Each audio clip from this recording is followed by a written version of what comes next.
I want to talk to you. Let's start with the year 1933. Who was alive during the year 1933? Raise your hands up. Don't be ashamed. Come on. You be proud. How many of you are still alive today? I'm just checking to see if you're awake. Will, sitting back here, didn't raise his hand. In the year 1933, Frank Churchill wrote the popular song, "Who's Afraid of the Big Bad Wolf?" Do you remember it? I would sing it for you, but you would all get up and leave. Who's afraid of the big bad wolf, the big bad wolf, the big bad wolf? Who's afraid of the big bad wolf? Do you know who sang that? The Three Little Pigs.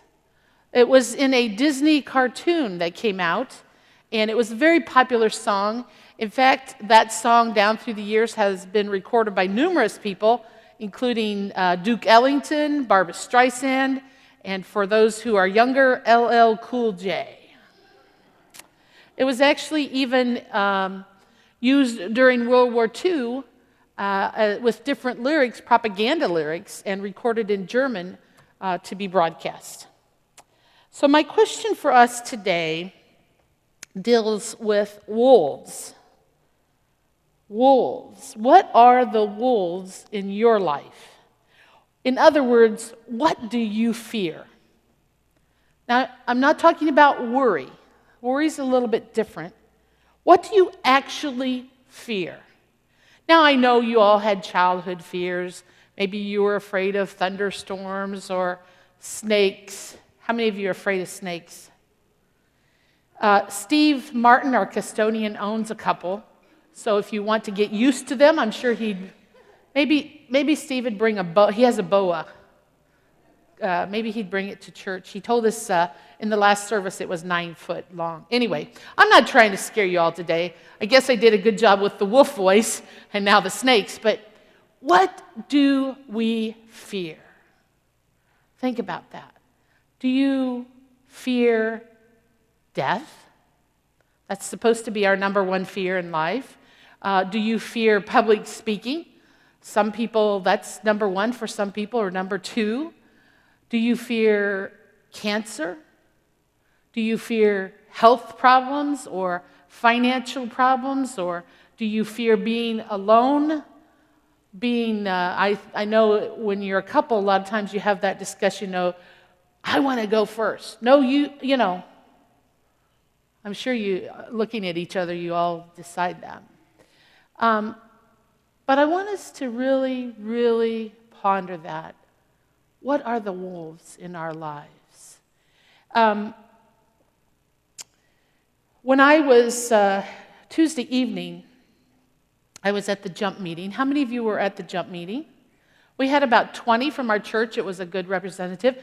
Jump, by the way, for those of you who don't know, stands for Justice and Unity Ministry Projects. And our project this year is going to deal with mental health, and Corey will talk more about it next week. But the rally Tuesday night was really with the 17 congregations. It was at Most Pure Heart there on 17th Street. And it was a great meeting. We had a diverse congregation. We had African American, Anglo congregations, Latino, just a wonderful selection of the diversity of the city of Topeka. And it was a great meeting. We had a good discussion. And then when it was over, it was about 8:30, 9 o'clock at night, and I decided, I only live 4 blocks from the Catholic Church, so I decided to walk home. And my kid dropped me off, and even though I had an offer of a ride from Mary Jane and Jeff, I said, no, I need the exercise, I'll walk home. And I started out my walk. And I think I'm a little loud. Turn me down. Am I a little loud? Some of you are not able to sleep because I'm so loud. Just turn me down a little bit, Ed. And I started out past the Catholic Church, well lit, lots of people around. Past Whitson School, still well lit, lots of people around. I got to my 3rd block, and I passed a young African-American gentleman and said hi. We talked and went on. Then I passed 2 Mormon missionaries on their bicycles, and I'm almost home. I'm only a block away, and I get to the last block, which is my backyard, and across the street another neighbor, and there are no lights. it suddenly dawned on me how dark this last block was. And my side of the road, which is mainly my backyard, has an 8-foot-high wooden fence with about 6-foot-high juniper bushes, with city trees that sort of lean over to the bushes, and there's this long, dark tunnel that you have to walk that last block. And then on the other side is sort of a McMansion. I'm not sure who lives there, but they are way off the road, and trees and bushes. And so it's sort of like walking through this woods the last block. And as I get to the beginning of that dark tunnel that I'm going to have to go through, I noticed how my house is so dark. Mike is a very frugal person. If you go by my house at night, there will never be a light on. It doesn't matter what we're doing in there, there'll never be a light on. But I noticed there's some trash there right at the beginning, and I think, well, I should pick that up for when Mike mows next. And I lean over to pick it up in this dark beginning of this tunnel, and as I lean over, across the road, I see a young man, college age, with tattered jeans and a hoodie. And I don't think much of it. I pick up my trash, and as I come back up, all of a sudden, the young man ran straight across the road at me. He arrives within about, from here to that pew, and as I come back up, and it just, for a brief moment, I even get goosebumps thinking about it right now. For a brief moment, I really felt fear. Fear. I'm a senior. I get senior discounts now. I have my big purse over my arm, just walking along in this dark road, and this college-age boy runs at me, directly at me. And I jump back, and he gets there, and he says, "I'm sorry, I didn't mean to startle you." And then he walks on up the road. I think now that I look back on it, he was just crossing the road to get to the sidewalk because his side didn't have a sidewalk. But for a brief moment, I had that really palatable fear. Do you know what that's like? Have you felt that kind of fear? I think that God is trying in the scriptures today to talk to us about fear. Now, one of them is Psalm 23, which you have known all of your life. I am the good shepherd. The Lord is my shepherd. He leads me beside the still waters. He restores my soul. Yea, though I walk through the valley, I will fear no evil, for you are with me. The other is the passage in John that talks about, Jesus says, I am the good shepherd. And when the wolf comes, I'm there to protect you. Now, you might be saying, really, what does that have to do with real, live, modern fears? But you know what? I think both of these scriptures are powerful allegories of how God is very present in our life every day. And He is willing to be the one that answers that fear in our place. I am the good shepherd. So really, what does a shepherd do? Most of us have probably never even met a shepherd, right? Some of us might not have ever even seen a sheep. How many of you have seen a real live sheep? How many of you have seen them outside of the zoo? Okay, still pretty good. We are in Kansas. A shepherd has 4 basic tasks. If you looked at the shepherd, and a shepherd is probably the oldest profession that there is. But in ancient Israel, they had 4 basic tasks. They were to make sure that the sheep had food, water, shelter, and protection. 4 things: food, water, shelter, and protection. Let me just as a side ask you a question here. Do you have those 4 things? Food, water, shelter, and protection? God is already providing for us, and we don't even recognize it. A lot of times we don't even say thank you. We turn on our taps, and the water flows out, and we really don't realize what a blessing that is. So many people can't do that. God provides those 4 basic needs for us, and sometimes we forget. Anyway, back to my story. A shepherd, early in the spring, has a pretty easy job. The grass is green, just like it is here.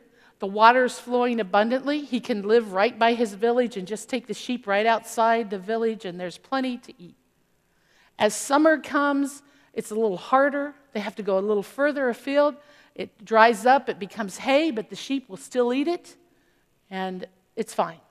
In the fall, still, it's fairly easy. They have to go further into the hills.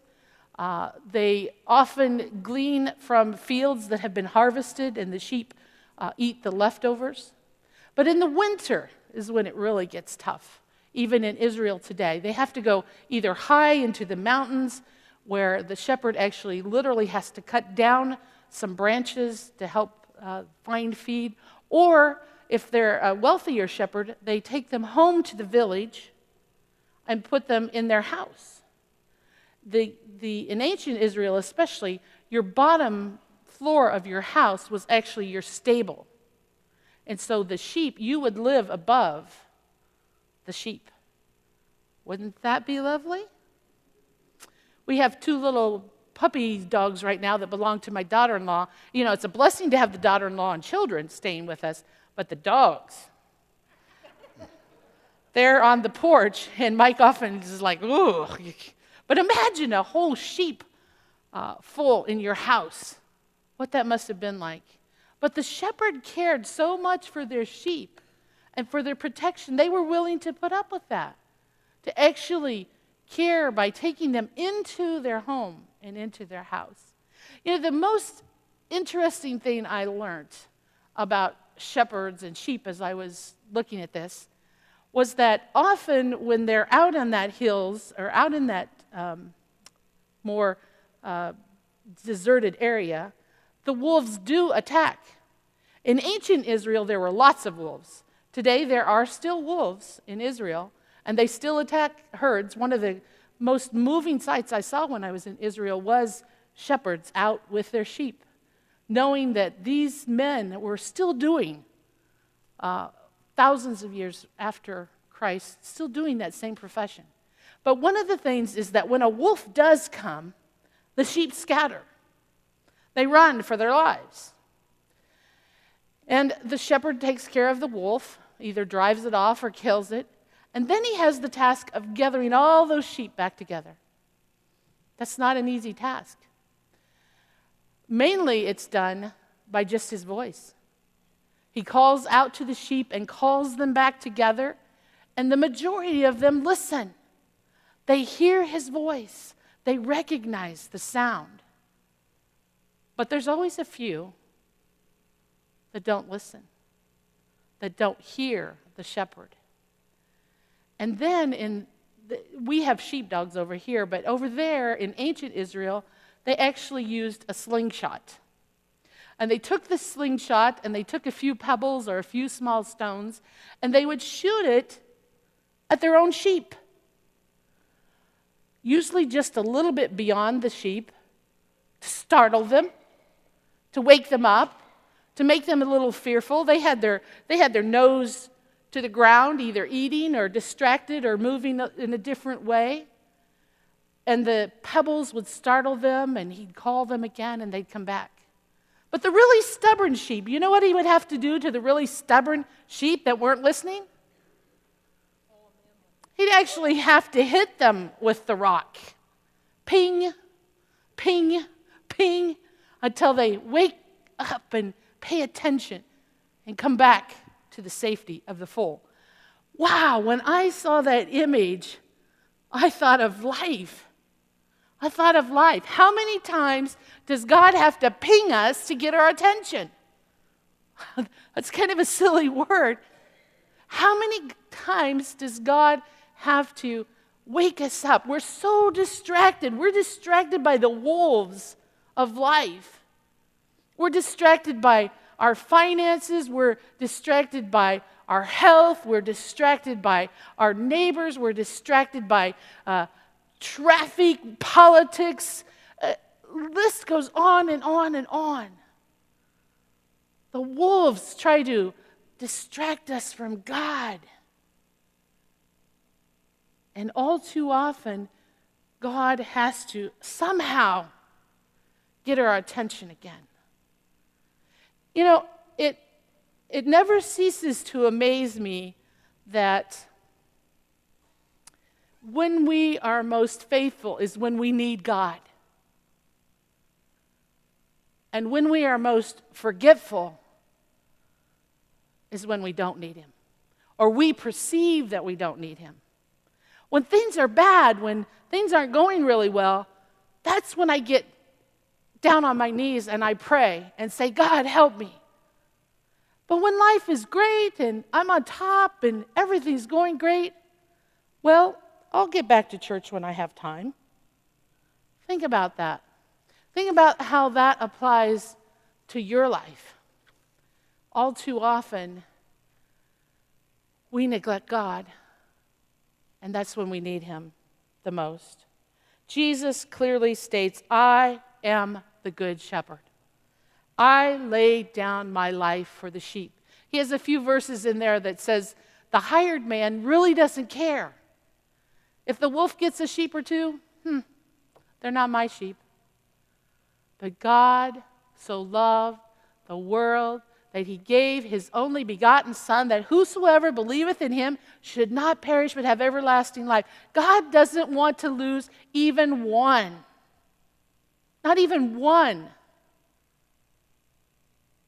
Not even one blemished or broken lamb.